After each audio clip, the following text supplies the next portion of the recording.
Bonjour, on se retrouve pour une première vidéo à la médiathèque, de retour à la médiathèque. Donc je vais vous présenter aujourd'hui 3 livres, première lecture et apprentissage de la lecture.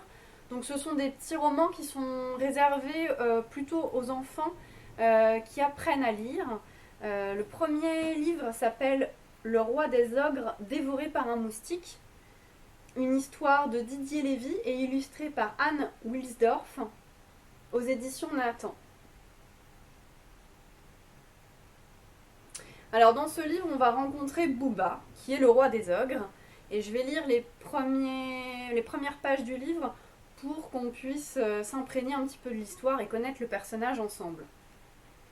Le roi des ogres dévoré par un moustique.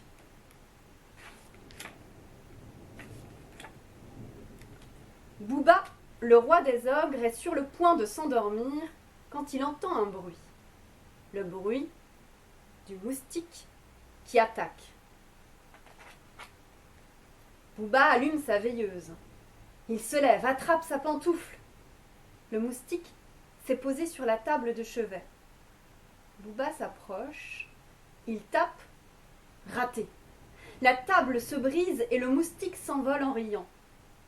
Réveillé par le vacarme, Vadelmar, le cuisinier du roi, arrive tout ensommeillé.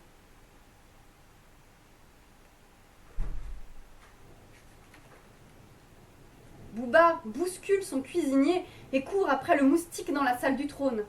Il vise et lance sa pantoufle en plein dans le moustique qui tombe assommé. Satisfait, Booba s'approche de la bestiole. Il se penche pour l'observer, mais c'est un piège. Alors je vais m'arrêter là. Je ne vous dis pas ce qui se passe. Forcément, Booba, le roi des ogres, va passer une très mauvaise nuit en compagnie de ce moustique. Donc ce livre est empruntable, comme les autres, à la médiathèque de Saint-Herblain. Le deuxième livre s'appelle Noé et Azote. Une histoire de Mime et Benoît Bajon, illustrée par Aurélie Guilleret, aux éditions Manière Jeunesse. Alors là, je vais vous présenter le premier volume. Il existe plusieurs petites histoires de Noé et Azote.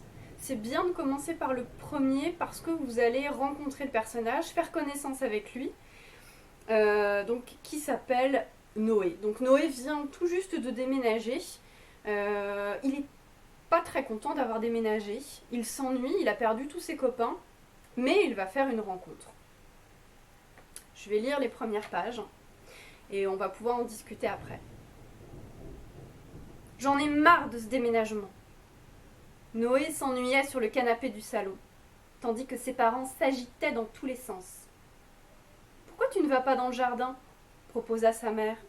« J'ai pas envie de jouer tout seul. »« Il faut bien défaire les cartons, Noé, » protesta son père. « Allez, va prendre l'air. »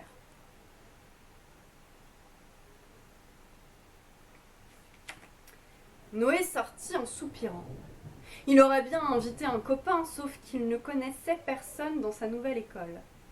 Comme il était timide, il avait du mal à aller vers les autres. Et en plus, Noé était fils unique.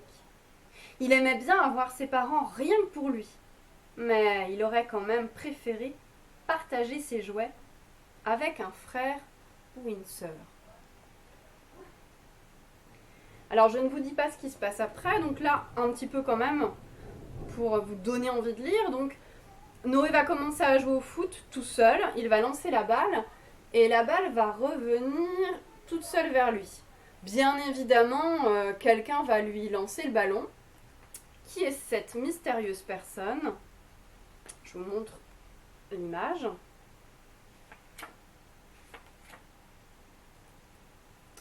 Et le voici. Il va rencontrer un troll des montagnes. Un troll des montagnes qui va forcément prendre beaucoup de place, faire beaucoup de bêtises. Et là, je ne vous raconte pas les bêtises que va faire ce troll. En tout cas, c'est le début d'une grande amitié entre ces deux-là. Le troisième petit livre que je vous présente s'appelle L'année de Jules. Alors, on va suivre ce garçon tout au long de l'année scolaire. Donc, il y a 10 petits livres sur des thèmes différents. où on le suit lui et sa bande de copains.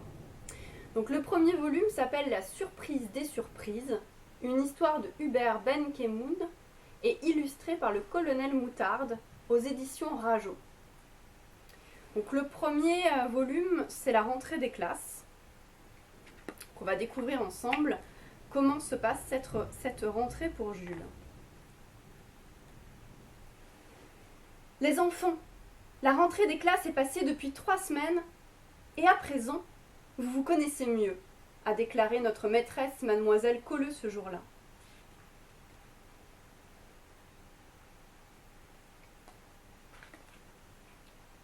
Lundi prochain, nous allons organiser des élections et vous voterez pour choisir le délégué de la classe.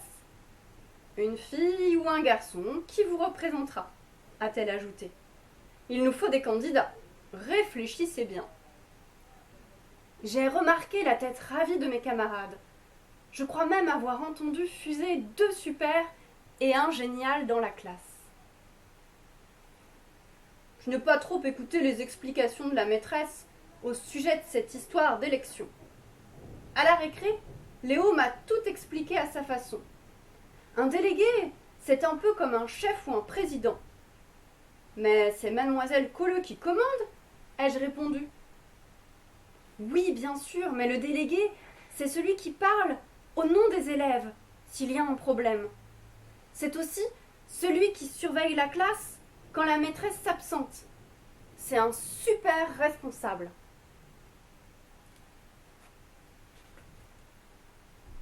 Tu trouves ça bien, toi? Et comment? Je suis candidat, a déclaré Léo, sur un ton très sérieux. Jules, je compte sur toi pour voter pour moi. Je ne dis pas qui sera élu délégué de classe. Je vous laisse le découvrir. Donc ces 3 livres sont empruntables à la médiathèque de Saint-Herblain. N'hésitez pas à les réserver. Merci et à bientôt.